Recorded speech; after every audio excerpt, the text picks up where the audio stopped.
አደራ ግን በዘመኑ እንዳለው እንዳንታለን።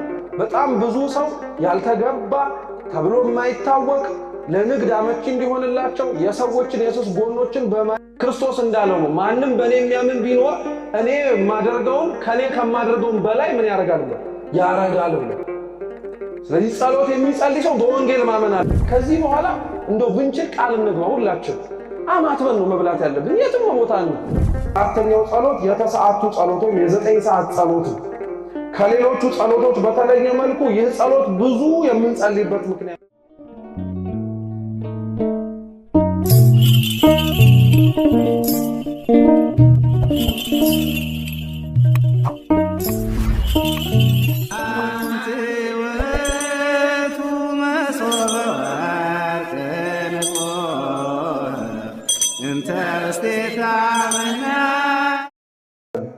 ሶስተኛው የጸሎት ሰዓት የቀትር ጸሎት ወይም የ6 ሰዓት ጸሎት ነው።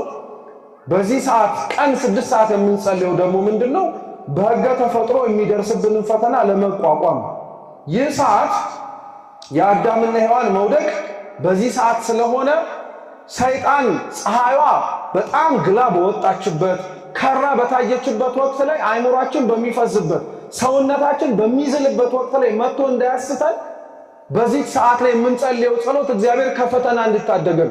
እንዳልኳችሁ ይህች ሰዓት አዳምና ሔዋን የበደሉባት ሰዓት ናት። ስለዚህ ያቺን ሰዓት እኛም ማስበን የምንጸልየው እነሱን በዛ ሰዓት ያሳሳታቸው እኛንም ስጋችን በደከመበት አይምሯችን በፈዘዘበት ፀሐዩ በጋለበት በዛ ወቅት ላይ ክፉ ነገር እንዳያሰራን ብለን እንጸልያለን። በዚህ ምክንያት ሁለተኛው የአዳም ውድቀት ሰዓት ስለሆነ አዳም የወደቀበት ዕፀ በለሷን ቀጥፎ በልቶ ከእግዚአብሔር የተለየበት ሰዓት ቢኖር ይቺ ሰዓት ስለሆነ እኛም እንዳንለይ እንጸልያለን ከእግዚአብሔር። ሶስተኛው ስቅለተ ክርስቶስ የጌታችን ኢየሱስ ክርስቶስ የተሰቀለበት ሰዓት የቀኑ 6 ሰዓት ነው።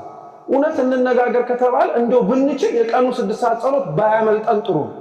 ለምን? በዛች ሰዓት ላይ የሚጸልይ ሰው በጸሎተ ልቡና ታጅቦ የሚጸልይ ከሆነ በፍጹም ተደሞ ነውና በጸሎተ ነፍስ ታጅቦ የሚጸልይ ከሆነ በነፍሱም ጭምር ቀራንዮ ካብረውት ከመስቀሉ ስር እንዳሉት እንደ ዮሐንስ እንደ እመቤታችን እንደ ቅዱሳት አንስት ነው ይላሉ አባቶቻችን። በዛች ሰዓት ላይ የሚጸልይ በቀን 6 ሰዓት ላይ ባለበት ቦታ ሆኖ በልቡ ወይ ቃሉን ድምጽ ከፍ አድርጎ አባታችን እንኳን ብሎ ቢጸልይ ያቺን ሰዓት ስለጸለየ በዛች ሰዓት የተሳተፈ ነው። ያቺ ሰዓት ክርስቶስ የተሰቀለባት ብቻ እንዳትመስላችሁ የሰማይ መላእክት የጌታቸውን እንዲህ መሆን አይተው የወረዱበት ነው። የምድር አብሮት የነበሩት ሰዎች አንድ የሚያመልኩትን የሚታመንላቸውን አምላካቸውን መከራ ሲቀበል ያዩበት ሰዓት ነው። በዚህ ሰዓት የሚጸልይ ሰው ታማኝ ባሪያ መሆን ማሳያው። በዚህ ሰዓት ማንም ከክርስቶስ አጠገብ አልነበረም ከመስቀሉ አጠገብ ከነበሩት ውጪ። ያቺ ሰዓት ላይ የሚጸልይ ሰው ካለ ማንም በሌለበት ሰዓት እንደነበሩ ሰዎች እኔም ማንም በሌለበት ሰዓት አብሬ እቆማለሁ እያለ ቃል እየገባለት ግልጽ ነው። የ6 ሰዓቷ ጸሎት ይህች ናት ማለት ነው። አብሮ በዚህ ውስጥ ደግሞ 3ቱን ሕማማተ መስቀል ጌታችን በመስቀል ላይ ተሸክሟል። ተቀኖ ቅንዋት በሚስማር በዚህ የተቸነከረው በዚህ ሰዓት ነው። ራሱን የተመታው ወይም የሾህ አክሊልም መልሰው እያወጡ እየተነጩ በደንብ አድርገው ያሰቃዩት የነበረው በዚህ ሰዓት ነው። በጥፊ መልሰው የመቱትም አሁንም በዚህ ሰዓት ነው። ምራቃቸውንም የተፉበት በዚህ ሰዓት ነው። ስለዚህ አያድርገው እንጂ በዚህ ሰዓት የማይጸልይ ጸሎተኛ ከነዚህ ጋር የሚተባበር ነው እንደማለት ነው። አብሮ ጌታውን እንዳሰቃየው የሚያስብ ሰው ነው ማለት ነው። ይህን እንደምንለው ህሊናችን እንዲጨንቀው አረጉድ የፈላ ስንት ዘመን ሳንጸልይ በቃ እንደነዚህ ሆኜ ነው ማለት ነው ብለን ተስፋ እንድንቆርጥ አይደለም። አብረውት ከቆሙት ጋር መቆም አጓግቶን እነዚህን ያሰቃዩትን ሰዎች ደግሞ በፍቅር አይን ለመመልከት ከዛ ለመሆን በመናፈቅ ነው። ይህን እግዚአብሔር ለሁላችን ያርግልን። ቀጣዩ ደግሞ ከቀትር ጸሎት በኋላ አራተኛው ጸሎት የተሰዓቱ ጸሎት ወይም የ9 ሰዓት ጸሎት ነው። ከሌሎቹ ጸሎቶች በተለየ መልኩ ይህ ጸሎት ብዙ የምንጸልይበት ምክንያት አለ። አንደኛ ጌታችን ከጎኑ ደምና ውሃ ተወግቶ የፈሰሰበት መራራ ሐሞትን የጠጣበት ቅድስት ሐና የእመቤታችን እናት እመቤታችንን ያገኘችበት ሰዓት ነው። እንደው ልጆች የሌላችሁ እናቶች ባለትዳሮች በዚህ ሰዓት መጸለይ ነው ማለት ነው። ሐና እመቤታችንን ያገኘችው በዚህ ሰዓት ነው ከተባለ ብልጥ የሆነ ክርስቲያን በዚህ ሰዓት ቆሞ እግዚአብሔር ፊት ምን ያደርጋል? እመቤታችንን ለሐና የሰጠ እግዚአብሔር ለኔም የማህፀን ፍሬ አትከልክለኝ ብሎ ይለምናል ማለት ነው። አራተኛው ጌታችን የጸለየበት ሰዓት ነው። ኤሎሄ ኤሎሄ ላማ ሰበቅታኒ፣ ጌታ አምላኬ አምላኬ ለምን ተውከኝ አይደል። ይህ ቃለ ጸሎት ክርስቶስ የጸለየው ክርስቲያኖች መዝሙረ ዳዊት ነው። አንዳንድ ሰው ጸሎት ሲጸልይ የልቡናውን መሻት በሚያነበው ጸሎት ላይ ስለማያገኘው እኔ ገልጬ ከማነበው መጽሐፍ ይልቅ ለብቻዬ ጸሎት ባረግ ፈልጋለሁ ይላል። ግን በጣም የሚገርማችሁ እግዚአብሔር ያቺ ጭንቅ ሰዓት በሆነችበትና በመስቀል ላይ እንደተወጠረ ብራና ስጋውን በቅንዋት በሚስማር የተቸነከረበት ሰዓት ላይ ከጸለየው ጸሎት መካከል አንዱ የዳዊት መዝሙር። አምላክ በዛች ጭንቅ ሰዓት የሌላውን የነቢያቱን ጸሎት የጸለየ ከሆነ እኛ ጨነቀን በምንለው በዚች ዓለም ወቅትና ሰዓት ላይ እንዴት የአባቶቻችንን ጸሎት እንንቃለን? የራሴን ጸሎት እንማድረገው ይላል ክርስቲያን። ክርስቶስ የጸለየውን የዳዊትን መዝሙር የማይደግም ሰው እኮ መኖር የለበትም። አምላክ ያከበረው ጸሎት ነው መዝሙረ ዳዊት። ብንችል እንዲያውም ብንጸልየው ጥሩ ነው።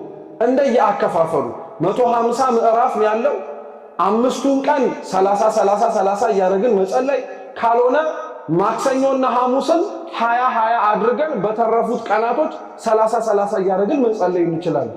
የመጨረሻይቱ ቅዳሜ ላይ የሰሎሞን መኃልየ ዘሰሎሞን ይጨመርበታል። እሁድ ደግሞ ጸሎተ ነቢያት ያልቃል። ሙሉ መዝሙረ ዳዊት በዚህ መንገድ ይጸለያል ማለት ነው። መዝሙሩን ግን ዳዊትን ጸልዩ ስንባል ከዚህ በኋላ አደራ ክርስቲያኖች በጣም እንዳትዘነጉት። ይህ ጸሎት ጌታ መስቀል ላይ የጸለየው ጸሎት ነው።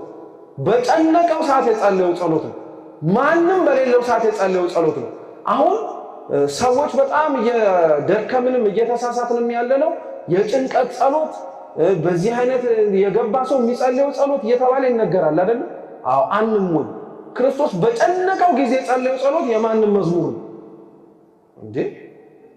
መዝሙረ ዳዊት ነው። ለነገሩ አመኑም አላመኑም የተጻፈ ነገር ስለሆነ አይዟችሁ፣ ቀስ እያለ ይገባል፣ ቀስ እያለ ይዋጥልን። ግን የጨነቀው ሰዓት ላይ የጸለየው መዝሙረ ዳዊት ነው። ማንም በሌለው ሰዓት የጸለየው ምንም ነው? ጸሎተ የመዝሙረ ዳዊትን። በዛች ሰዓት ላይ ለሌላው ምህረትን ለመለመን አምላካችን ኢየሱስ ክርስቶስ ለኛ አርአያ እንዲሆን የጸለየው መዝሙረ ዳዊትን። ስለዚህ ክርስቲያኖች የልባቸውን መሻት በሙሉ በመዝሙረ ዳዊት ያገኛሉ። የሚጸልየው ሰው እንኳን መዝሙረ ዳዊትን መላእክትን የሚመስል አጋንንትን እንደሚያርቅ ይናገራል። ትርጓሜያችን ላይ ነአ ሀቤ ዳዊት ንጉሠ እስራኤል በአይለ መዝሙር ወጡ መቃል ታለበወኒ ነገረ በፍካሬ ሁሉ አምሳል ከመወድሳ ለማርያም ድንግል እንዘ ጸር ወእብል ዛቲ መዝሙረ ዳዊት ትመስል ገነተ ወትጸጊ ጽጌያተ ትፌሪ ፍሬያተ ወትሰድድ አጋንንተ ወታቄር መላእክተ ስቡህኒ ወልዑል አንተ ብለን ትርጓሜያችን ላይ እንናገራለን። አው መዝሙሩን የሚጸልየው ሰው ፍሬ እንደሚያፈራ አበባ ነው። ሁሉም ልመናው እንደሚሰማለት ነው። አጋንንት ይርቁታል፣ መላእክት ይቀርቡታል። የዳዊት ጸሎት ክብሩን ብታውቁት ክርስቲያኖች ብናውቀው ቅዱሳን እንኳን ነፍስ ከስጋቸው የሚለየው በዳዊት መዝሙር ቅዱሳን ማለት ነው። እኚህ ቅዱሳን የሚሰሙትን ጸሎት ነው እኛ መዝሙረ ዳዊትን እጃችን ቤታችን ያለ። ስለዚህ በዚህ ሰዓት ላይ ጌታችን እንዲህ ብሎ ስለጸለየ እኛም እንጸልያለን። ፈያታዊ ዘየማን የጸለየበትና ገነትን የወረሰበት ሰዓት 9 ሰዓት ነው። የቀኙ ወንበዴ ማለት ነው። ሐዋርያት በቤተ መቅደስ የጸለዩበት ሰዓት ነው። የእግዚአብሔር መልአክ ምጽዋትን ይሰጥ ለነበረው ለቆርኔሌዎስ ተገልጾ እንደሚጠመቅና ቅዱስ ጴጥሮስ መጥቶ እንደሚያድነው የነገረበት ሰዓት ነው። 8ኛው ደግሞ ጌታችን ኢየሱስ ክርስቶስ ራሱን ያማረና የተወደደ መስዋዕት አድርጎ ያቀረበበት ሰዓት ነው። ይህ ሰዓት ስንት ሰዓት? እስካሁን የስንት ሰዓት የተናገሩ? የ9 ሰዓት። ቀጣዩ የሰርክ ጸሎት ነው። በጣም ጥሩ። ሁሌም የምንጸልያት ጸሎት ማለት ነው። ዛሬ ለምን እንደምንጸልየው እስኪ እንወቅ። አንዳንድ ሰው 11 ሰዓት ስለሆነ ብቻ የሚጸልይ ይመስለው። በቃ የሰርክ ጸሎት 11 ሰዓት ነው። ለምን እንደምንጸልየው ሲባል 11 ሰዓት ስለሆነ ነው። ሰዓቱ ስለመጣ ብቻ ሳይሆን በዚህ ሰዓት የምንጸልየው ደግሞ አንደኛ ለቀኑ ስንጀምር አመስግነን እንደጀመርነው ሁሉ ሌሊቱም ሊገባ አይደለም፣ ለሌሊቱም አመስግነን እንጀምራለን። ቀኑን በሰላም እንድንውል ያየህን የተመለከትከን አምላክ ሌሊቱንም ልንገባ ነውና ሌሊቱንም ምን አድርገው እንላለን? ባርከው ቀድሰው እያልን ለማመስገን ለመለመን። ሁለተኛው አዳም ከገነት ዕጣን ሰውቶ የወጣበት ሰዓት ነው። መጽሐፈ ኩፋሌ ምዕራፍ 5 ቁጥር 1 ላይ የአዳም ዕጣን የማለዳ መስዋዕት ምሳሌ ሆኖ ዛሬ ካህናቱ ኪዳን አድርሰው አጥነው የሚወጡበት ምክንያት በዚህ ነው። የማታው ጸሎት ላይ የሰርክ ጸሎት ላይ ማለት ነው። ሄኖክ ወደ ገነት ሲገባ ያጠነበትም ሰዓት ይህ ሰዓት ነው። ስለዚህ ወደ ገነት የሚገቡ ሰዎች የእግዚአብሔርን መንግስት ሊወርሱ ሲሉ መስዋዕት የሚያቀርቡበት ሰዓት የትኛው ሰዓት ነው? የሰርክ ጸሎት ሰዓት ነው። ሥርዓተ ቤተ ክርስቲያን ደግሞ እንደሚያዘን ከሆነ አንድ ሰው የጠዋት የማለዳውንና የሰርክ ጸሎትን ግዴታ ቤተ ክርስቲያን እንዲጸልይ ነው የሚደነገገው። ይህን ታውቁ ይኖራል። የሰርክ ጸሎት ቤተ ክርስቲያን ነው መጸለይ ያለበት ብላ ነው ቤተ ክርስቲያን የምታዘው። የማለዳው የመጀመሪያው ጸሎትም የት ነው የሚጸለየው? ቤተ ክርስቲያን ነው። የኔስ የግል ጸሎት ካለ ከቤተ ክርስቲያኑ የማለዳ ጸሎት አስቀድሞ ጸልዮ መምጣት ይችላል። ግልጽ ነው፣ ገብቷቸዋል? ያው ያችን ጸሎት ማንጣጫ እንዳማያደርገው ነው። አንዳንድ ሰው አለ አይ ችግር የለም እዚህም እነሱ የሚጸልዩትን ከጸለይኩት ለምን መሄድ አስፈልጎኛል የሚል አለ። ይህ ስህተት ነው። የማለዳና የሰርክ ጸሎት መገኘት አለበት። ሶስተኛው የሰርክ ጸሎት የዋጋ መቀበያ ጸሎት ነው። እንግዲህ ጠዋት በነጋ በ3 ሰዓት በ6 ሰዓት በ9 ሰዓት አሁን ደግሞ በዚህ በሰርክ ሰዓት እየጸለይን ነው። አምስተኛ ጸሎታችን ነው እንደማለት ነው። በዚህ በምንጸልይበት ወቅትና ሰዓት ላይ ስንጸልይ ዋጋ መቀበያ ነው። የማቴዎስ ወንጌል ምዕራፍ 20 ቁጥር 9 ላይ ጌታችን ኢየሱስ ክርስቶስ ራሱን እንደ ባለጸጋ አድርጎ ሰራተኞችን ቀጥሮ ባሰራበት ወቅት ላይ ለእያንዳንዱ ሰራተኛ ደሞዙን የከፈለው 11 ሰዓት ላይ ነበር። አርፍዶ ለመጣውም በጊዜ ለገባው መካከል ላይ ለተገኘው የሰጠው በዛ ሰዓት ነው። ስለዚህ በዚህ ሰዓት ላይ ቀኑን ሙሉ የጸለዩ ሰዎች ጸሎታቸውን እግዚአብሔር ዋጋ የሚሰጥበት ሰዓት ነው። ግልጽ ነው። ስለዚህ ጉባኤ ስላለ ተሰብሰቡ እንደሚባለው ጥሪ ሁሉ ብንችል የሰርክ ጸሎት ላይ ቀኑን ሙሉ እግዚአብሔርን ስለምነው የነበረውን ነገር ዋጋ እንደምናገኝበት አምነን መምጣት አለብን ማለት ነው። እስካሁን ስንት ጸሎት ሰዓት አየ? 5። ስድስተኛው የንዋም ጸሎት ወይም እራት ከተበላ በኋላ ከ3 ሰዓት እስከ 4 ሰዓት የሚጸለይ ጸሎት አለ። ከ3 ሰዓት እስከ 4 ሰዓት ባለው ጸሎት ይሄ የእንቅልፍ ማዕበል እንዳያሰጥመንና ቀጣዩንና የመጨረሻውን የጸሎትን ሰዓት እንዳንዘለው የምንማጸንበት ሰዓት ነው። አንዳንዴ ሆዳችንን በልተን ሲከብደን እንቅልፍ ለጥ አድርጎ ይዞን እንሄዳለን።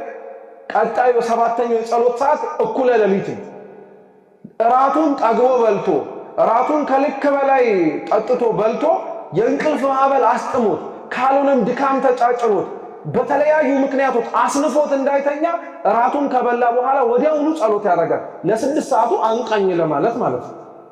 ሁለተኛው ሌሊት ልንቆጣጠራቸው ማንችላቸው እስከ 6 ሰዓቷ ጸሎት ድረስ ማለት ነው አስደንጋጭና አስፈሪ የሆኑ ህልሞችንም ሌሎች ነገሮችንም እንዳናይ በዚህ ሰዓት ላይ እንለምንበታለን።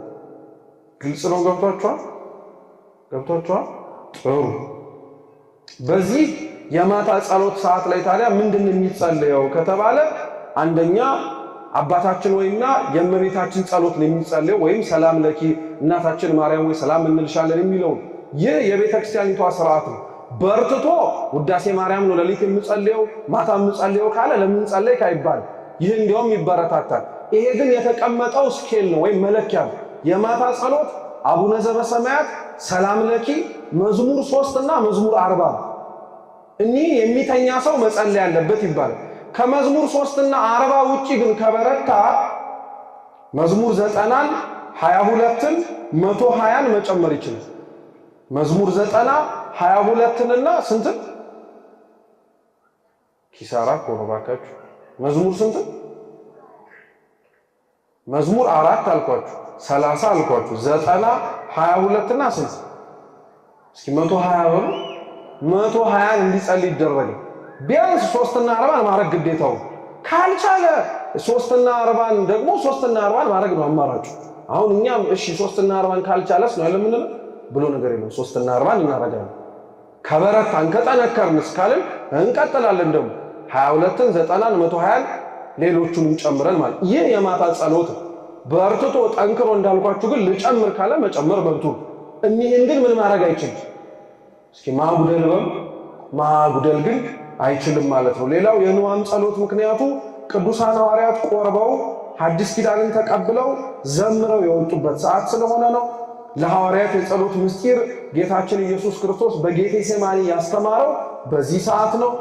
ጌታችንም ደግሞ የተያዘው በዚህ ሰዓት ነው። የማታ ጸሎት ከራት በኋላ የምንጸልየው ማለት ነው። የመጨረሻው ጸሎት የመንፈቀ ሌሊት ወይም ከሌሊቱ 6 ሰዓት የሚጸልየው ነው። ይህ ጸሎት አንደኛ የመነኮሳት ጸሎት ነው ይባላል። ሁለተኛ እስኪ ካሜራው በኔ በኩል ስለሆነ በእግዚአብሔር ፊት ነው ያላችሁት ባለትዳሮች ወይም ባልና ሚስት ሆናችሁ እስኪ እጃችሁ ነው። ይሄ ምንም አያሳፍርም እኮ አግኝታችሁ ነው። ስንት ያላገባችሁ አለ። እስኪ እጃችሁ ነው። የሌሊቱ 6 ሰዓት የባልና የሚስት የጸሎት ሰዓት፣ ባልና ሚስት በአንድነት የሚጸልዩበት ሰዓት።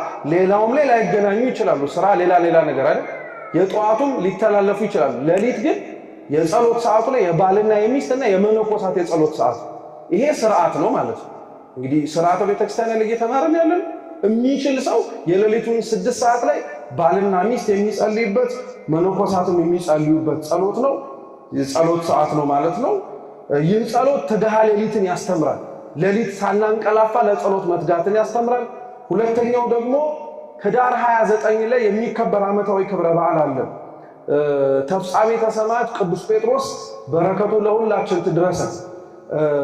3 ደቀ መዛሙርት ነበሩት፣ አኪላስ፣ ለእስክንድሮስና አሬዎስ የሚባሉ ማለት ነው። አሬዎስ እንደምታውቁት ከሃዲ መናፍቅ ወልድን ፍጡር ነው ብሎ ክብር ይግባውና የካደው እሱ ወልድ ፍጡር ነው ብሎ እንደሚክድ አስቀድሞ ከመካዱ በፊት ለተፍጻሜተ ሰማዕት ቅዱስ ጴጥሮስ ክርስቶስ ቀሚሱ እንደተቀደደ ሆኖ በራእይ እየታየው በዚህ ሰዓት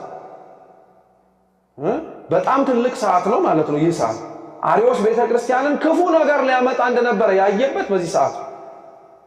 ስለዚህ በዚህ ሰዓት እንጸልያለን። ሁለተኛው ቅዱስ ዳዊት መዝሙር 118 ቁጥር 68 ላይ በእኩለ ሌሊትም እንደሚያመሰግነው ስለተናገረ የምንጸልይበት፣ ቅዱስ ጳውሎስና ሲላስ በእስር ቤት የጸለዩበትም ሰዓት ስለሆነ ነው። ሌላኛው ደግሞ ሰይጣን በእንቅልፋችን ሰዓት ላይ መጥቶ እንዳያሰጥመን የምንጸልየው ጸሎት ነው። እስራኤል ከግብፅ ባርነት የወጡበት፣ ያዕቆብ በፍኖተ ሎዛ ምስጢር ያየበት፣ ጌታችን ኢየሱስ ክርስቶስ ከሙታን መካከል የተነሳበት፣ ጌታችንም ደግሞ ዳግም የሚመጣበት ሰዓት ሌሊቱ 6 ሰዓት ስለሆነ ተነስተን እንጸልያለን። የማቴዎስ ወንጌል ምዕራፍ 25 ቁጥር 6 ላይ መንፈቀ ሌሊትም በሆነ ሰዓት ይላል ሙሽራው ባለጸጋው ወልደ እጓለ እመሕያው የተባለ ኢየሱስ ክርስቶስ ይመጣል። ስለዚህ ሌሊት 6 ሰዓት የምንጸልይ በዚህ ምክንያት ነው ማለት ነው። ለጸሎት የሚደረጉ ቅድመ ዝግጅቶች ደግሞ ምንድናቸው ሲባል፣ አንደኛ እጅን መታጠብ። እስኪ እጅን መታጠብ በሉ። አንዳንድ ከኛ ቤተክርስቲያን ውጭ ያሉ እህቶቻችን ጸሎት ሲያረጉ የሚያረጉትን ስርዓት ያይና አንዳንድ ሰው እንደው ቤተክርስቲያን አይደዋ እንደነዚህ ሰዎች እንኳን ምን አለ ብላችሁ አታውቁ? አለ እኛ ስለማናረገው እንጂ ሰው ጸሎት ሲያረግ እጁን ታጥቦ ነው እንዲጸልይ ራሱ የሚደረግ። አይገርማችሁም? የቤተክርስቲያን ስርዓቱ ጥንቅቅ ብሎ ለምን በመንፈቀ ሌሊትና በነግህ ጸሎት ላይ እጅን መታጠብ ግዴታ ነው ይላል ፍትሐ ነገሥት አንቀጽ 14። ዝንየት ከመታን ወይም ወንዶች ሕልመ ሌሊት ካዩ ለመንጻት የሚደረግ ቢሆንም ምስጢሩ ግን ሙታን ከትንሣኤ ከኃጢአት ነጽተው ያመሰግኑታል ለማለት ነው። ሌሊቱ 6 ሰዓት ላይ አይደለ ወይም እጃችንን ታጠቡ ተብሎ የተነገረ ፍትሐ ነገሥት ላይ። የሌሊቱ 6 ሰዓት ደግሞ ክርስቶስ የሚመጣበት ነው አለ። ትንሣኤ ሙታን ነው ማለት ነው። ትንሣኤ ሙታን ላይ እጃችንን ከእድፍ ንጹህ እንዳደረግን እኛም ነጽተን ያለ ኃጢአት እንገኛለን ለማለት ነው። እጃችንን ታጥበን እንቆማለን። ሁለተኛው ወገብን መታጠቅ የፍጹም የአገልጋይነት ምልክት ነው። ይሄ ጌታችን ኢየሱስ ክርስቶስ የሐዋርያትን እግር ሲያጥብ ስላደረገው እኛም አድርገነው እንቆማለን። ይህንን ግን ማድረግ የሆነ ማበሻ ጨርቅ ሰውነታችን ላይ ወገባችን ላይ መቋጠር ለማለት ብቻ አይደለም። አደራ አገልጋይ ነኝ ለማለት ነው። ጌታችን ወገቡን የታጠቀው ዝቅ ብሎ የሐዋርያቱን እግር ለማጠብ ሲል አይደለም። ሰው ጸሎት ሲያደርግም ወገቡን መታጠቅ አለበት ማለት ለማገልገል ቁርጥ ሕሊናውን ወይም ልቡን ማዘጋጀት አለበት ማለት ነው። ወገቡን መታጠቁ ብቻ አይደለም የምላችሁ፣ ልቡንም መታጠቅ አለበት። ዝሩ መሆን የለበትም። አንዲት ሴት ወገቧን ታጠቀች ማለት ለሥራ ተነሳች ማለት ነው አይደል? ክርስቲያንም ወገቡን መታጠቅ አለበት ማለት ምን ማለት ነው? ልቡን ሰብስቦ ለጸሎት ምን ማድረግ አለበት ማለት ነው፣ መቆም አለበት ማለት ነው። መነኮሳት ግን ይህ አላቸው፣ ወገባቸውን የሚታጠቁበት ጠፈር አላቸው። ይህንን ማድረግ የሚችሉት መነኮሳትን በዚህ አይነት ምስጢር ይተረጎማል ማለት ነው። ሶስተኛው በእግር መቆም። መቼም በእጅ አይቆምም ልትሉ ትችላላችሁ። አዎ በእጅ አይቆምም፣ ግን በእግር መቆም ግዴታ ነው። ምክንያቱም በእግዚአብሔር ፊት መቆም ቅድም እንዳልኳችሁ የባለሟልነት ማሳያ ስለሆነ ነው። አራተኛው ለጸሎት የሚደረግ ቅድመ ዝግጅት ደግሞ ስግደት ነው። ምን አልኳችሁ? አዎ ስግደት ይሰገዳል። ጸሎት ከመጸለያችን በፊት ማለት ነው። ስግደቱን እንዴት እንሰግደዋለን? አንደኛ በአስተብርኮ ነው። በጉልበት ተንበርክኮ መጸለይ ማለት ነው፣ ልክ ነብዩ ኤልያስ እንደጸለየው። ሁለተኛው በአድንኖ፣ በተለይ በአበይት በዓላት የጌታችን የእመቤታችን አንድ ሰው ቅዱስ ቁርባንን ከተቀበለ በኋላ መሬት ላይ ወድቆ መስገድ ስለማይችል አድኖ ወይንም ደግሞ ዝቅ ብሎ ከራሱ እንደሚያደርገው ስግደት ማለት ነው። ሶስተኛው ደግሞ ወዲቅ ውስተ ምድር ይባል፣ መሬትን ወድቆ በግንባር መንካት ማለት ነው። እየሰማችሁ ነው? ይህንን እንደየቀናቱ አሁን እንዳስቀመጥ ነው። በዚህ ይሄኛው ነው፣ በዚህኛው ዕለት ደግሞ ይሄኛው አይሰገድም እየተባለ ይሰገዳል ማለት ነው። በዚህ ወቅትና በዚህ ሰዓት ላይ ታዲያ በሰባቱም የጸሎት ጊዜያት ላይ ስግደቱ እንዴት ነው የሚሰገደው ስንል አሁን ስሙ። በሰባቱም የጸሎት ጊዜያት ምን እንደሚጸለይ አብራችሁ በሉ እስኪ። በሰባቱ በሉ እንጂ የጸሎት ጊዜያት የቤተ ክርስቲያን ትእዛዝ ነው። እሺ በደንብ አድርጋችሁ ስሙ። በሰባቱ የጸሎት ጊዜያት ነው 12 አቡነ ዘበሰማያት እና 3 ስግደት ይታዘዛል። ምን ማለት መሰላችሁ? በእያንዳንዱ አቡነ ዘበሰማያት ሲል 3 ይሰግዳል ማለት ነው። ስለዚህ አንድ ጸሎት ሰዓት ላይ ለምሳሌ የጧት የጸሎት ሰዓቷ ላይ ብለን ምሳሌ እንውሰድ። 12 አቡነ ዘበሰማያትና 3 ስግደት ይጠበቅበታል ማለት አንድ አቡነ ዘበሰማያት ሲል 3 ይሰግዳል። 2 ሲል ስንት ይሰግዳል? መልሱ እንጂ 3 ሲልስ 3 ይላል። 4 ሲልስ ስንት ይሰግዳል? ኧረ ጉድ! 4 ሲልም ስንት ይሰግዳል? 3። 5 ሲልም ስንት ይሰግዳል? 6 ሲልስ 7። መልሱ እንጂ 8፣ 9፣ 10፣ 11፣ 12 12ቱም አቡነ ዘበሰማያት ላይ 3 ሰገደ ማለት በአጠቃላይ 36 ጊዜ ይሰግዳል ማለት ነው። ግልጽ ነው? ገብቷችኋል? ይህ ስርዓቷ ስለሆነ ማለት ነው። በሰባቱ የጸሎት ጊዜያት ላይ ስግደቱ እና ጸሎቱ እነዚህ ናቸው ማለት ነው። አምስተኛው ፊትን ወደ ምስራቅ መመለስ ነው። ጨለማን የሚያርቀው ብርሃን የምናይበት በመሆኑ በመካነ እግዚአብሔር ስለሚመሰል ገነት መንግሥተ ሰማያት የሚገኙበት ቦታ ስለሆነ ዘፍጥረት 2:8 ላይ እንደምናገኘው የአዳም ጥንተ ቦታው በስተ ምስራቅ በኩል ባለው በገነት ስለሆነ ጌታ ያረገውና ዳግመኛም የሚመጣው በስተ ምስራቅ በኩል ስለሆነ አንድ ሰው ሲጸልይ ከስግደት ውጪ ቅድመ ጸሎት መዘጋጀት ያለበት ወደ ምስራቅ በኩል መዞር ነው። እሺ እኔ ቤቴ ምስራቅ ይሁን ምዕራብ ይሁን እንዴት አውቃለሁ ሊል ይችላል። ቤተክርስቲያን አትጠራጠሩ፣ የምንጸልየው በስተ ምስራቅ። ለምሳሌ አሁን ፊታችሁን ወዴት ነው ያዞራችሁ? አቅጣጫው ምስራቅ ነው ምዕራብ ነው ሰሜን ነው? ችግር የለም፣ ይሄ ምስራቅ ነው።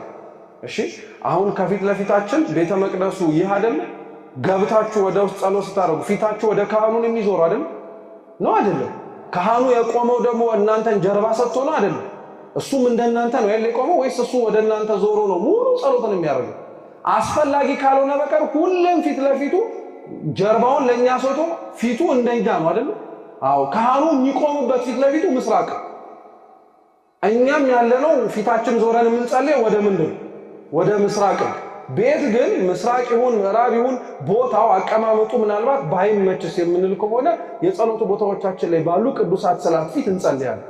ቦታው የሚመቻች ግን ከሆነ ስዕላቶቻችንንም በየት በኩል አዞረን እንጸልያለን? ወደ ምስራቅ ማለት ነው። ጥሩ።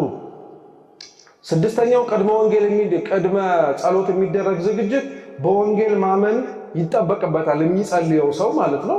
ይህንንም ለምንድን ነው የምናደርገው? የእያንዳንዱ ጸሎት ለፍጹማን፣ ለወጣንያን፣ ለማዕከላውያን ያልነው ይለያያል። ምኑን የሚለያየው? ጸሎቱ ሳይሆን ጸሎቱ የሚቀርብበት መንገድ ይለያል። ወንጌልን ማመን አለበት ማለት ነው። አንዳንድ ሰው የሚጸልየው ጸሎት እንደ እምነቱ የተለያየ ሊሆን ይችላል አቀራረቡ። ለምሳሌ አሁን እኛ ይህንን ሁሉ ቅድመ ዝግጅት ማድረግ አለብን ብለናል አይደል? ቅድም ያልኳችሁ ማቴዎስ 8:8 ላይ ያለው 100 አለቃው እግዚአብሔርን ክርስቶስን ልጄን ፈውስልኝ ብሎ ሲጸልይ ግን እጁን ዘርግቷል የሚል ነገር አንብበናል። አልሰማችሁም? እጁን ታጥቧል የሚል አለ፣ ወገቡን ታጥቋል የሚል አለ። የለም አልሰማንም ማለት። ይህ እንደነዚህ አይነት መሰል የሆኑ ሌሎችም የቅዱሳን ታሪክ ላይ እኛ ጀማሪዎች የምንባል ያልጀመርንም ጭምር የምንጸልይበትን የጸሎት መንገድ ያልጠበቁ ግን ፍጹም ጸሎቶች ሆነው ከእግዚአብሔር ጋር ከሕግ በላይ የሆኑ ጸሎቶች አሉ። ሕግ ማለት ከተቀመጠውም በላይ ማለት ነው። አሁን የተቀመጠው ለጀማሪ 7 ለማዕከላዊ 12 ለፍጹም 24 ነው የተባለው ነው አይደለም? ነው። ሙሉ ዘመናቸውን ሳይተኙ ግን ይጸልዩ አሉ። በደንብ አድርገዋል። ስለዚህ አጋብሽት በወንጌል ማመን ማለት ምን ማለት ነው? ክርስቶስ እንዳለው ነው። ማንም በእኔ የሚያምን ቢኖር እኔ ማደርገውን ከኔ ከማደርገውን በላይ ምን ያደርጋል ብሎ ያረጋል ብሎ። ስለዚህ ጸሎት የሚጸልይ ሰው በወንጌል ማመን አለበት። መጀመሪያ ለሕጉ እገዛለሁ፣ ለሕጉ ከተገዛው በኋላ ግን ብችል ከሕጉ በላይ ሆኜ ደግሞ አምላኬን ባስደስተው ደስ ይለኛል ብሎ እንዲጨምር ማለት ነው። ሰባተኛው እጅን ዘርግቶ መጸለይ ነው። እጅን በመዘርጋት ውስጥ መማረክን አሁን አንድ ሰው ሌባ ሲሆን ወይ ሲያዝ እጁን የሚዘረጋው ነው አይደለም? ነው። እጁን መዘርጋቱ ምን አድርጌያለሁ ማለት ነው፣ ተማርኬያለሁ ለማለት ነው። ሰው ጸሎት ሲጸልይ እጁን ይዘረጋል ማለት ከእግዚአብሔር ፊት በደህና ምኜ ምን አድርጌያለሁ እያለ ተማርኬያለሁ እያለ ነው። ሁለተኛው እጁን ሲዘረጋ ደግሞ ጌታችን ኢየሱስ ክርስቶስ ሲሰቀል ያለውን ቅርጽና መልክ እያስታወሰ ለመጸለይ ነው። ስምንተኛው አይናችንን ወደ ሰማይ ማንሳት ነው። አይናችንን በሉ አይናችንን ወደ ሰማይ ማንሳት። አዎ በየትኛውም የመጽሐፍ ቅዱስ ክፍሎቻችን ላይ አይናቸውን ወደ ሰማይ አቅንተው የጸለዩ ራሱ ባለቤቱ ጌታችን ኢየሱስ ክርስቶስም ስትጸልዩ እንዲህ ብላችሁ ጸልዩ ብሎ ያሳየን አይንን ወደ ሰማይ አቅንቶ መጸለይ ነው እንጂ አይንን ጨፍኖ መጸለይ አላስተማረም። አሁን አንዳንድ ሰው ምን ችግር አለው አይንን ጨፍኔ ብጸልይ ይላል። አይን ጨፍኖ ጸልዮ ያለ ስለ ጸሎት መርህ ያስተማረን መጽሐፍ ቅዱስ ላይ ከባለቤቱ ጀምሮ ማንም ስለሌለ። አዎ ክርስቲያን ማለት እሱ ክርስቶስ ያደረገውን የሚያደርግ አይደል? ክርስቶስ አይኑን ጨፍኖ ካልጸለየ ለምንድን ነው እኛ አይናችንን ጨፍነን የምንጸልይ? ብዙ ምክንያት ይደረድራል ሰው። ሐሳቤ ስለማይሰበሰብልኝ ነው አይደል የተለመደው። ሐሳቡ ያልተሰበሰበ ከሆነ እንዲያውም አይኑን ሲጨፍን እኮ ጥሩ ነው፣ ጨለማ ስለሆነ መሳል የሚችለውን ይስላል። በደንብ አድርጎ ነው ሐሳቡን የሚበታትንለት። እንዲያው አንድ ሰው ልቡናውን አዘጋጅቶ ለጸሎት ወገቡን ታጥቆ ካልቆመ በቀር አይኑን ጨፈነ አይኑን ከደነ ምንም ለውጥ ሊያመጣ አይችልም። ልክ አሁን በዝሙት ላስረዳችሁ። ሰው ከዝሙት ጸንቆች መካከል በተለይ ወራዙት የተባሉ ወንዶች ሴቶች ለምንድን ነው በዝሙት አንተ የምትነዳው? አንተ ወንድ አይደለ እንዴ? አይንን ጨፍን ሲባል እንዴ ምን የማጠፋው? እሷ እኮ ናት ሰውነቷን የሚያሳይ ቅርጽ የሚያለቅ ቀሚስ አርጋ ስለመጣች ነው ይላል።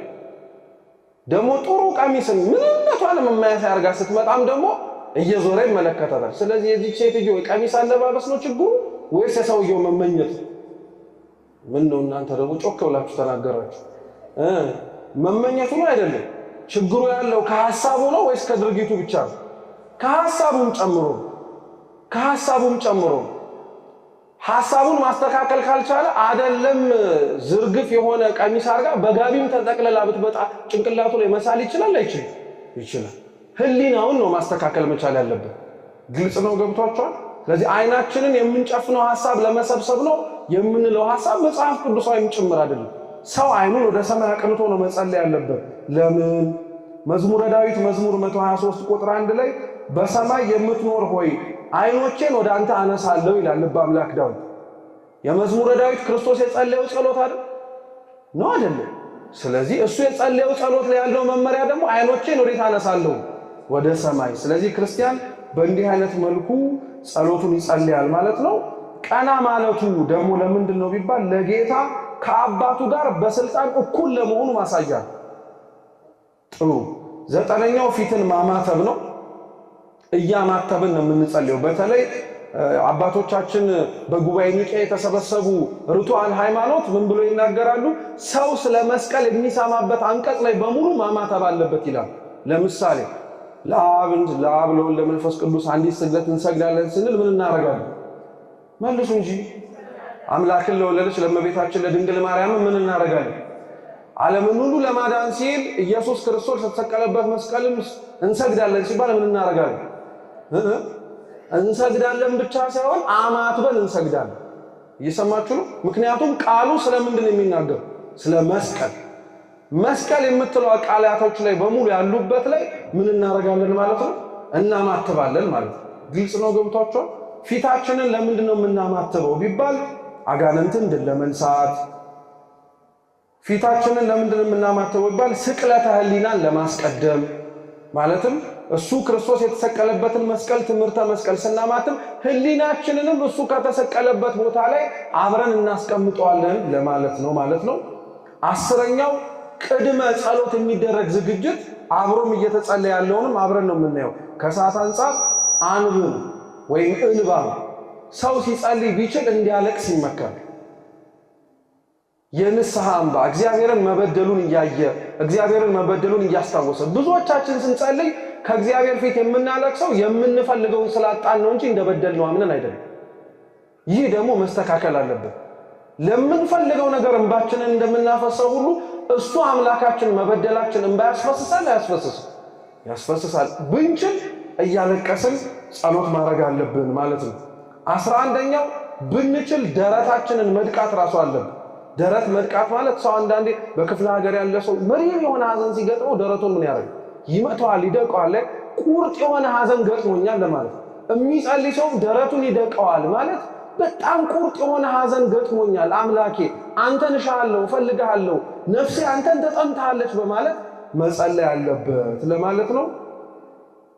ሌላኛው ከሰባቱ አሁን ካልናቸው የጸሎት ጊዜያት ውጪ አንድ ክርስቲያን መጸለይ ያለበት ቦታ ወይም መጸለይ ያለበት ጊዜ መቼ ነው ቢባል፣ አንደኛ መከራ ሲገጥመን በወገኖቻችን መከራ ሲገጥማቸው መጸለይ አለብን።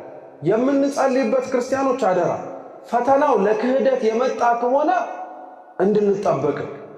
ሰው በሀገር የመጣ ፈተና ላይ ጸሎት የሚያደርገው ፈተናው በክህደት የመጣ ከሆነ ለመጠንቀቅ አስቦ። ለምሳሌ አንድ ታሪክ አለ። ደርቡሾች ሀገራችንን ሲወሩት ይባላል አንድ መሪ ጌታ ነበርና ያ መሪ ጌታ ሁሉም ሰው በሰማዕትነት ክብር እንዳለፈ ሰማና እንዲህ እኔስ ከማን አንሳለሁ ብሎ ደርቡሾች ያሉበት ቦታ ላይ እየሮጠ ሄደ። ከዛ በኋላ እየጠራቸው ከኋላ እየተከተለ እናንተ ኑ እንጂ አንድ ሰው ረስታችኋል፣ እኔን መግደል አለባችሁ ብሎ አስታወሳቸው ይባላል። እነሱ ካዩት በኋላ ምን ደፋር ነው ደግሞ አሉና አስገብተው እሱ ያሰበው ባንዴ እገደላለሁ ብሎ ባንዴ አንጭንቅላቴን ይቆርጡኛል ሰማዕትነት እቀበላለሁ ብሎ፣ እነሱ ግን ያዙትና እያንዳንዱን የሰውነቱን ክፍል እንደ ሽንኩርት እየቀረደዱ አሰቃዩ። አንዴ ጥፍሩን፣ አንዴ እግሩን፣ አንዴ ቆዳውን ሲያረጉት አምናለሁ ብሎ የሄደው ሰውዬ ክዶ ተመለሰ። ድሮስ ይሄ መከራ ምን አመጣብኝ ብሎ ማለት ነው። ስለዚህ ሰው በመከራ ጊዜ መጸለይ ያለበት የሚባለው ለክህደት የመጣ ከሆነ እንዳይክድ፣ ፈተናው ደግሞ ለክህደት ያልመጣ ለበረከት ከሆነ ደግሞ በረከቱን ሳያጣው በረከቱን ሳያገኘው እንዳይቀር ይጸልያል። ሁለተኛው የማትከለከል ፈቃዳችን እንድትፈጸምልን በደንብ አድርገን መጸለይ አለብን። አንዳንዴ እግዚአብሔር አምላክ ስንጸልይ የማይሰማን ጸሎቶች አሉ ለኛ ጥቅም። ይሄ በእኛ የታየ ብቻ አይደለም፣ መጽሐፍ ቅዱስ ላይ አለ። ለምሳሌ ቅዱስ ጳውሎስ ስለ ጤናው ጸልዮ ነበር። እየሰማው ክርስቶስ ግን ጤናውን እንደታመምክ ቆይ ብሎታል። እንደታመምክ ይጠቅማል፣ እመነኝ፣ እንደታመምክ ቆያል። ኃይል በድካምህ ውስጥ እንዳለ ሁሉ ኃይል የሚገለጸው በድካምህ ነው አለ። ሌሎችም እንደዚህ ጸልየዋሉ በደንብ አድርገው። ዳዊት ቤተ መቅደስ ለመስራት ጸልዮአል አልጸለየም? እምቢ ብሎታል። ግን እግዚአብሔር አይሆንም ብሎታል። ስለዚህ ሰው በምን አይነት ሁኔታዎች ላይ መጸለይ ያለበት ሲባል ቁርጥ የሆነ ፈቃዱን ለማግኘት መጸለይ ያለበት። እኒህን ጳውሎስና ዳዊትን ግን እግዚአብሔር ጸሎታቸውን የከለከላቸው የሚጠቅማቸው ነገር ስለሆነ፣ ዳዊትን ቤተ መቅደሱን የከለከለው እጁ ላይ ደም ስላለ ነው። ጳውሎስን ጤናውን አልሰጠም ብትታመም ይሻላል ያለው ስትደክም ነው እኔ ብርታትም ሆነ አለ። ስለዚህ ሰው ለምንድን ነው የጸለይኩት ነገር በሙሉ መልስ ካላገኘው የሚል ይህ መጽሐፍ ቅዱሳዊም ጭምር አይደለም ማለት ነው። ግን በርትተን ጠንክረን የምንጸልይ ከሆነ ግን እግዚአብሔር አምላክ ጸሎታችንን ሊሰማ ይችላል። ለምሳሌ ቅዱስ ጴጥሮስ የጣቢታን ነፍስ መመለስ የሐዋርያት ሥራ ምዕራፍ 9፣ ዳንኤል የእስራኤልን መመለስ በመለሰ ጊዜ ዳንኤል 9:3 ላይ እግዚአብሔር ጸሎታቸውን ሰምቷልና። ሌላው መጸለይ ያለብን ማዕድን በመባረክ ነው። እችንስ ለምን አመጣናት?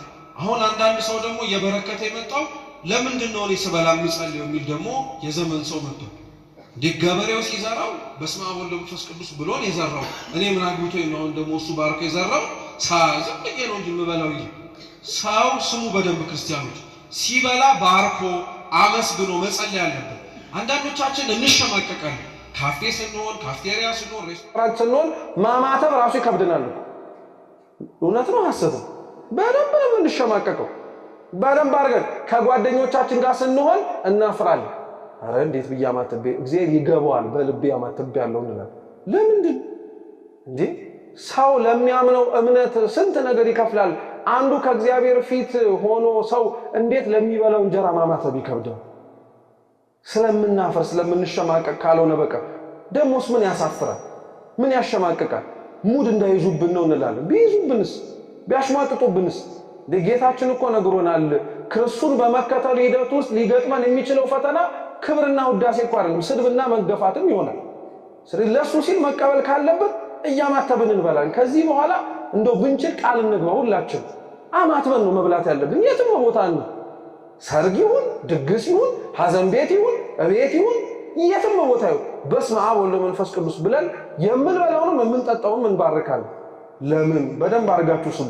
አንደኛ ገበሬው የዘራው አምኖ በቅሏልና ተመስገን እያለ እሷው ሲዘራው ጸልዩዋል እንደሚያበቅልለት አምኖ። ስለዚህ እግዚአብሔር የታመነለት አምላክ ስለሆነ እኛም ተመስገን፣ ገበሬው አምኖ የዘራውን አንተ አብቅለህለታልና ክብር ተመስገን እንለዋለን። ሁለተኛ ማዕድ ስንበላ የምንጸልየው እኛን የሰጠውን ለሌላውን እንዲጎበኝ ስለምንፈልግ ነው።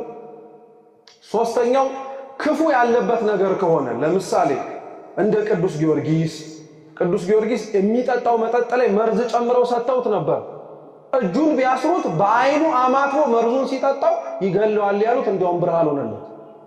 እመቤታችን ማየዘለፋስ አጠጥተዋት ነበር ክፉ የሆነ ነገር እንዲያው ሰውነቷን ቆራርጦ ይገላታል ያሉት ማየዘለፋ ለሷ ግን አንጸባራቂ ሆና እንድትታይ አድርጓታል፣ ስላማተበች ስለባረከች። ስለዚህ ሰው መርዝ እንኳን ቢቀርብለት እንደው ሰው ሌላውን ሰው በመርዝ ገደለ በሽሮ በመናምን ይባላል። አማትበን መብላት መርዝም ከሆነ የክርስቶስ መስቀል ድል ስለሚያደርገው ይህንን ማድረግ አለብን ማለት ነው። ከመብል በኋላ ደግሞ ለምንድን የምንጸልየው ቢባል አንደኛ ለከንቱ ስጋዊ ለሆነ ድካም ብቻ እንዳይባክን፣ በልተን መተኛት፣ በልተን መጨፈር፣ በልተን መዝለል፣ በልተን ክፉ ነገር እንዳይሆንብን የበላነውን ከስጋና ከደማችን የምታዋህደው መንፈሳዊ ነገር እንድናረግበት ነው ለማለት። ሁለተኛው ደግሞ ከሰውነት የተስማማ እንዲሆን ለማድረግ ነው። ይህ እኛ የለንም ያልነው ፍትሐ ነገሥታችን አንቀጽ 14 ቁጥር 214 ላይ ያዘዋል። ለዚህ ምክንያት ነው የምትጸልዩት ብሎ ማለት ነው። ስለዚህ ይሄንን በግልጽ አደራ ሰዓት እየወሰድን በደንብ የምንናገረው ምንም የጎደላት ነገር እንደሌለ እንድታውቁት ነው ቤተክርስቲያን። እኛ ወይ ሳናውቀው ያላረግነው አውቀን ደግሞ አይ ችግር የለም ብለን የተውነው ካልሆነ በቀር። አራተኛው ሰው መንገድ ሲወጣ መጸለይ አለበት። በገዳም ስርዓት እንኳን ሰው መንገደኛ ሆኖ ሲገባና ሲወጣ ጸሎተ ማርያም አቡነ ዘበሰማያት ማርያም ንጽሕት ድንግል ማእምንት ተብሎ ተደግሞለት መዝሙር 90 መዝሙር 120 ተደግሞለት ይወጣል። ቢችል መንገደኛ የሆነ ሰው መጸለይ አለበት። እየሰማችሁ ነው? ጠዋት መንገደኛ ናችሁ አይደላችሁ? ነን ተነስተን እንወጣለን። መንገድም ላይ ሆነን እንጸልያለን። ክርስቲያኖች መንገድም ላይ ሆነን ታክሲ ውስጥ ተሳፍረን እየሄድን እግዚአብሔርን እንለምነዋለን። ሰላም እንዳወጣኝ ከማስብበት ሰላም አድርሰኝ ተመስገን ብለን እየለመን። አምስተኛው ካህናት ከህዝቡ ጋር በሚያደርጉት ጸሎት በደንብ አድርገን መጸለይ ይጠበቅብናል ማለት ነው። ምን ብለን እንጸልይ የሚለውን አይተን ትምህርታችንን እንጨርስ። የምንጸልየው ምን ብለን ነው ብለን የምንጠይቅ ከሆነ የምንጸልየው ጌታችን ባስተማረን መንገድ ትልቁ ጸሎት አባታችን ሆይ። ምን አልኳችሁ? አዎ ትልቅ ጸሎት ነው። ይህ ጸሎት ብዙ ሰው አጭር ስለሆነች አያን ያክል አይደለችም፣ ዳጎስ ያለ ነገር ይሻላል ምናምን ይላል። አባታችን ሆይ እመኑን በጣም ትልቅ ጸሎት ነው። ሌሎች ጸሎቶች የእግዚአብሔር መንፈስ ነቢያቱን፣ ጻድቃኑን፣ ቅዱሳኑን ነድቷቸው አናግሯቸው የጸለዩት ጸሎት ነው። ክርስቶስ ያንን ጸሎት ሲጸልየው ግን ማንም አናግሮት አይደለም። እሱ ምን ብለን እንጸልይ ብሎ ሲጠየቅ የተናገረው መልስ ነው። ለዚህ እግዚአብሔርን ምን ብዬ ብጸልይ ነው እንደው ጸሎቴን የምትሰማው ብላችሁ አታውቁ? መልሱ ምንድነው? አባታችን ሆይ አባታችን ሆይ ብላችሁ ብትጸልዩ ሰማችኋለሁ ብሏል። እናንተ ግን ስትጸልዩ እንዲህ በሉ ስላለ ውስጡ ጸሎቱ ሁሉም የኛ ልመና ስላለበት ነው። ቃል በቃል አፍ በአፍ ባይሆን ሊሆን ይችላል። የምንፈልገው የሚያስፈልገንን ጭምር ያለበት ጸሎት ስለሆነ ይህንን ጸሎት እንጸልያለን ማለት ነው። ሌላው ምን ብለን እንጸልይ ስንባል የምንመልሰው መልስ ደግሞ እንዳልነው ቅድም ቤተክርስቲያን ውስጥ ያሉ ጸሎቶችን እንጸልያለን። በተለይ አንድ ክርስቲያን በተቻለ አቅም መጸለይ ያለበት የሚባለው ሁለት ጸሎቶች ውዳሴ ማርያምና መዝሙረ ዳዊት ናቸው። ለምን ሲባል ይህ ጸሎት በቤተ ክርስቲያን ውስጥ የሚጸለይ በየትኛውም ሥርዓተ ጸሎት ስላለ ነው። ክርስትና ስንነሳም እንጸልየዋለን፣ ስንጋባም የሚጸልየው እሱ ነው፣ ፍትሐት ሲፈታም የሚጸልየው እሱ ነው። ቅዱስ ቁርባን የምናከብርበት የቅዳሴ ጸሎት ላይ መዝሙረ ዳዊትና ውዳሴ ማርያም አለው። ስለዚህ ይህ ጸሎት ክርስቲያኖች የጸሎት ቅርጻቸው የተቃኘበት ስለሆነ አንድ ሰው ውዳሴ ማርያምና መዝሙረ ዳዊት መጸለይ ይጠበቅበታል። ከነዚህ ጸሎቶች በኋላ ግን የፈለገውን መጨመር ይችላል። አደራ ግን በዘመኑ እንዳለው እንዳንታለን። በጣም ብዙ ሰው ያልተገባ ተብሎ የማይታወቅ ለንግድ አመቺ እንዲሆንላቸው የሰዎችን የሱስ ጎኖችን በማየት እንዲህ ሲሆን እንደምታረጉበት እንዲህ ሲሆን እንዲመመጣበት የሚባለውን አደራ እንዳንታለን። ቤተክርስቲያን ሥርዓተ ጸሎቷ ተሰፍሮ ተቆጥሮ የተለካ የተቀመጠም ጭምር ነው። እንዲሁ ዝም ብለን አሁን ላይ ባሉ ሐሰተኛ የሆኑ ነገሮች እንዳንታለን። እየሰማችሁ ነው? አው ለጥያቄያችን ሁሉ መልስ በመዝሙረ ዳዊት በውዳሴ ማርያም እናገኛለን። የበረታ የጠነከረ ግን ካለ ውዳሴ አምላኩንም ውዳሴ መስቀሉንም ገድላቱንም ድርሳናቱንም መጨመር ይችላል። ምንም ችግር የለውም። የጸሎት መጨመር ክፋት የለውም። አንዳንዱ ግን እዚሁ አርገን መለስ ያለብን ብዙ ጸሎት ስጸልይ ብዙ ፈተና ይመጣብኛል የሚል ሰው ገጥሟቸው ያውቃል? ምንም ሳልጸልይ ስወጣ አገር ሰላም ነው፣ ጸልዬ ስወጣ ግን ሁሉም ነገር ግልብጥብጡ ይወጣል ይላል። ግልብጥብጡ በቃ ነገር አለ ምን አለ ባልጸለይኩኝ ይላል። አንዳንዴ አባታችን ነው ብሎ ሲወጣ ሁሉም ይቀናል። እስኪ እንደው ትናንት አባታችን ነው ብዬ እንዲህ ከሆነ እስኪ ዛሬ ደግሞ ዳዊት ልጨምርበት ሲል ድብልቅልቁ ይወጣል። ስለዚህ ዳዊት መጥፎ ነው ማለት ነው። ስለዚህ ይሄ ጸሎት አይጸለይም ያመሰቃቀላል ማለት ነው። አትሞኙ። ሰይጣን እኮ ነው እንደዚህ የሚፈትን። ሰይጣን እኮ ነው ሳንጸልይ ስንወጣ ሁሉንም ሰላም የሚያደርገው። ሳትጸልዩ ስትወጡ እንዲህ ሰላም መሆኑን ስታውቁት ጸሎትም እንድታቆሙ፣ ጸልያችሁ ስትወጡ ደግሞ ሁሉንም ቀጋ የሚያደርገው ሁሉንም እንደሾ የሚዋጋ እንደ አንበሳ የሚናከስ ያደርገው ደግሞ አይ እግዚአብሔርም እኮ ቢሆን ቢቻላችሁ በሰላም ኑሩን ያለው በሰላም ለመኖር ማቆም ነው ያለብኝ ብሎ ደግሞ ያቆማል። እንዳንታለን። ምንም አይነት ሺህ መከራ ቢኖር በዚች ምድር ላይ ስንኖር ጸሎት ይቆማል? አይቆምም። ማር ይስሐቅ ብፁዕ አቡነ ሽኖዳ እንዲህ ይላል፣ አብራችሁ በሉ ጸሎት በሉ ለክርስቲያኖች እስትንፋስ ነው። ሰው ሳይተነፍስ መኖር ይችላል አይችልም? ሳይጸልይስ ከልባችሁ ሳትጸልዩ የኖራችሁበት ጊዜ እና ታዲያ ስለዚህ ሳትጸልዩ የኖራችሁባቸው ጊዜያቶች ያልኖራችሁባቸው ቀናቶች ናቸው ማለት ነው።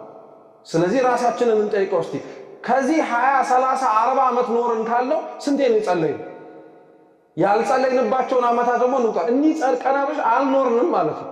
እስትንፋሳችን ተቋርጦ ነበር ማለት ነው። እግዚአብሔር ግን ቀጥሎት ያኖረን እስትንፋሳችን የሆነ ጸሎትን እንድንጸልይ ለማስቻል ነው ማለት ነው። የመጨረሻው ሰው በጸሎት ውስጥ ማወቅ ያለበት ነገር ምንድነው? አደራ ክርስቲያን በመሆናችን በደንብ አድርገን መጸለይ ያለብን ውዳሴ ማርያም መዝሙረ ዳዊት ነው ብለናል። ከምናከናውናቸው መርሃ ግብራቶች በፊት በደንብ አድርገን ጸሎት ማድረግ አለብን፣ ምንም ይሁን ምን። ሶስተኛው ችግር በገጠመን ጊዜ ላይ በደንብ መጸለይ አለብን። አባቶቻችን እንዲያውም ሲናገሩ በተለይ ለመነኮሳትም ጭምር የሚታዘዝ ነው። ያልመነኮሰ ሰው ግን አይጸልዩ ማለት አይደለም። ለጀማሪዎች ጾር ሲበዛባቸው ፈተና ሲበዛባቸው እንዲጠፋላቸው፣ ለምሳሌ ወጣቶች በዝሙት ቢፈተኑ፣ ሴቶች በምንዝር ጌጥ ከልክ በላይ ተቋቁለው ለሌላውም ለመሳሳት ምክንያት ሊሆኑ ቢችሉ፣ ካህናት በትዕቢት ቢፈተኑ፣ አረጋውያን በስስት በፍቅረ ነዋይ ነው እንጂ በፍቅረ ነዋይ ቢፈተኑ፣ ገንዘብ ይወዳሉ ትላልቅ ሰዎች። ያው ደግሞ እንደዛ ማለት ስድብ አይደለም አደረ። ገንዘብ ይወዳሉ ማለት ፈተናቸው ነው ማለት ነው። አይ ደክም ያመጣዋት ነው አንተ ዝም ብለህ የተዘራ ይመስልሃል ይላል። ለምንም ነገር ሲጠይቅ ትልቅ ሰው አንዳንዱ ሰው ያዝ ያረጋል። ፈተና ናት ፍቅረ ነዋይ። መነኮሳት ደግሞ ስስት ነው። የመነኮሳት ትልቁ ጾራቸው ስስት ነው። በቃ ይሄ ነገር ያልቅብኛል፣ ይሄ ነገር ይቀር ሁሉን ተተውት ስለሞቱ ያለቻቸው ትንሽ ነገር እቺ ነገር አትበቃ የሚል ፈተና ነው። እንደነዚህ አይነት ጾሮቻቸውን ለማሸነፍ ቤተክርስቲያናችን በመከራ ጊዜ የምንጸልያቸው ጸሎቶች አሉ። ወንጌለ ዮሐንስ፣ የዮሐንስ ራእይ፣ ትምህርተ ኅቡዓት፣ ኪዳን። እኒህ ጸሎቶች ላወቀበት ጾር ማጥፊያ ናቸው። ትላልቅ የምንላቸውን ፈተና ነቅለው የሚያወጡ ናቸው። አንሞኝ። አሁን እንዲሆናችሁ እየተባለ ሌላ ነገር ይወራል እንጂ ይሄው የቤተ ክርስቲያኒቷ ለጾር የምንጸልየው ጸሎት ራሱ ይሁን ከምንጸልየው ከውዳሴውና ከመዝሙረ ዳዊቱ ጭማሪ ማለት ነው። ሌላው ኑዛዜ ጸሎታችን ሊኖር ያስፈልጋል። የመጨረሻው ደግሞ ለስርየት የሚጸልዩ ጸሎቶች አሉ። እግዚአብሔር አምላክ ጉዛን የሆኑት ፍጥረቶች አፍ አውጥተው የማይናገሩትን ፍጥረታት እያሰብን እንጸልያለን። አምላከ ፀሐይ፣ አምላከ ጨረቃ፣ አምላከ ከዋክብት እያልን እናገራለን። እንደዛ ማለት ባዕድ አምልኮ ለማለት አይደለም።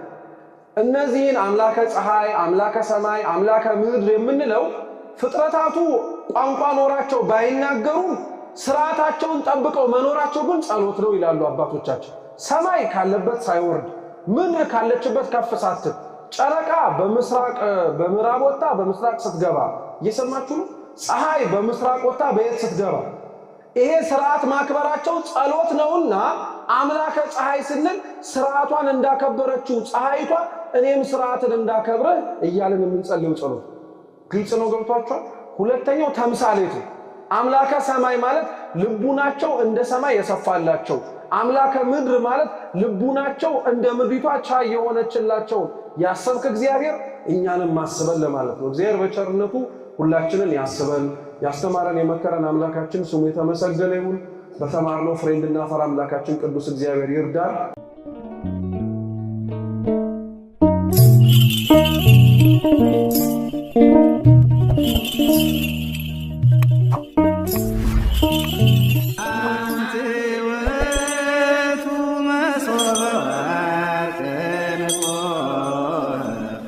Interstita